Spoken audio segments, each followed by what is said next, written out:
Pourquoi Gilles Alma a-t-il de changer de nom? Depuis son rôle dans la production TF1 Nos chers voisins, Gilles Alma est un visage bien connu du grand public. Avant de connaître le succès, le comédien a préféré changer son véritable nom pour privilégier un pseudonyme plus facile à prononcer. Comme il le révèle dans le magazine Ici Paris. Un choix stratégique.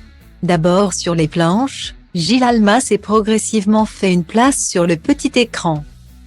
Après quelques apparitions au cinéma et à la télévision, c'est en 2012 que l'acteur décroche le rôle qui le fait connaître des téléspectateurs. Pendant près de 5 ans, il se glisse dans la peau d'Alain Stuck, le nouveau compagnon un tantinet égocentrique de Karine Becker, interprété par Isabelle Vitari, avec qui il forme un couple complice et comique, en incarnant l'un des résidents déjantés de l'immeuble de Nos chers voisins.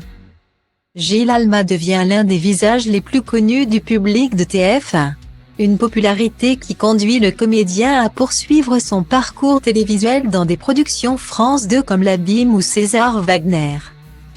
Il s'illustre également à plusieurs reprises sur le grand écran dans des comédies à l'image de Red Dingue de Danny Boone où il joue une nouvelle recrue du Raid aux côtés d'Alice Paul ou bien Le sens de la famille auprès de têtes d'affiche comme Franck Dubosc et Alexandra Lamy.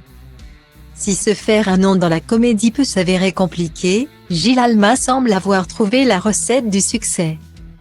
Pour s'assurer de réussir, le père célibataire a mis toutes les chances de son côté en changeant sa véritable identité afin de privilégier un pseudonyme facile à prononcer et mémorable, tel qu'il le confie dans les colonnes d'Ici Paris. Né Gilles Bongibaud, Gilles Alma a préféré abandonner un nom généralement estropié. D'abord pour que celui-ci soit retenu, ensuite pour s'assurer une place parmi les premiers de la liste, les gens l'ont toujours écorché. Ce qui ne présageait rien de bon pour la suite.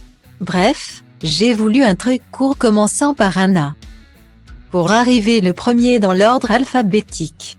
À l'époque, je ne réfléchissais pas forcément à travailler. Mais j'avais déjà une grande conscience marketing du truc, indique-t-il auprès du magazine.